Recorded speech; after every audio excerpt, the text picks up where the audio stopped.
Hello mga mima! For today's video, ang lulutuin kong ulam ay ampalaya. Ayan mga mima, with itlog mga mima. Meron tayong itlog.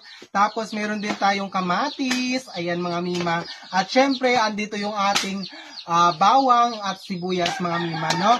At ito yung ating pang mga lakasang kawali. Ayan mga mima. At meron din tayong mantika. Ayan mga mima. At syempre mga mima, ang una natin gagawin ay isasalang na natin itong ating pang malakasang kawali. Ayan, no? Isasalang lang natin to. Ayan, lagyan natin ng mantika. Ayan, no? Antayin lang natin uminit ang mantika at isusunod natin yung ating mga ricado. So ayun mga mima, okay na yung ating mantika, mainit na at ilalagay na natin itong ating ricado mga mima. Ayan, ilapit mo dito, John. Ayan. Ilagay ko lang itong ating bawang, tapos sunod na natin itong ating sibuyas. Ayan, no? Ayan. Halo-haloin lang natin hanggang sa medyo sunog na siya mga mima.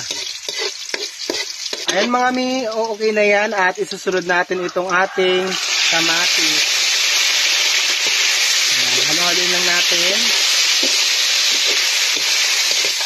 At isusunod ko na itong ating ampalaya. Ayan. Halo-haloin ko lang.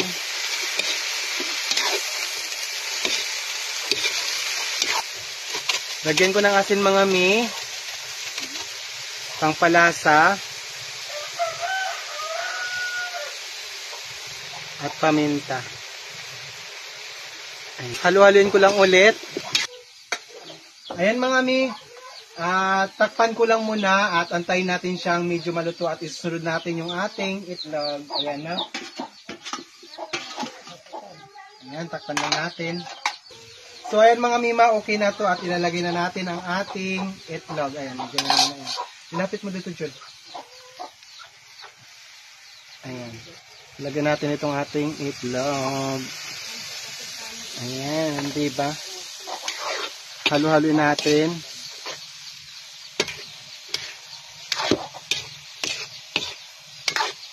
Ganun lang ako magluto mga mima ng ampalaya na may itlog. Ano? Hindi ko alam kung paano yung pamamaraan ninyo sa pagluluto, pero sa akin, hindi naman ako expert sa pagluluto. Ayan. Ganun na lang. So, ayan. Diba? Halo-haloin lang natin. So, ayan mga mima, malapit na siyang maluto! Ayan. Okay na yan, Jun. Ilay mo doon. Magpapaalam na tayo.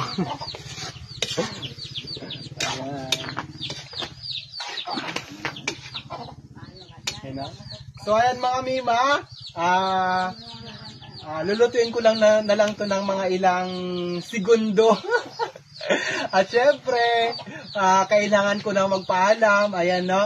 Maraming salamat po sa inyong walang sawang pagsuporta at pagmamahal sa akin. Mga road to 1 million followers na tayo, 1 million family. Maraming salamat po sa inyong pagmamahal, sa inyong pagsuporta na walang hinihinging kapalit. At kung napatapos niyo yung video na to, please paki-like and share naman mga mima. At mag-comment kayo ng nanaayon sa aking mga ginagawa. Ayan mga mima, magpapaalam na muna po ako. Maraming salamat pong muli sa inyong lahat. Ingat po tayo palagi and God bless us all. Bye-bye!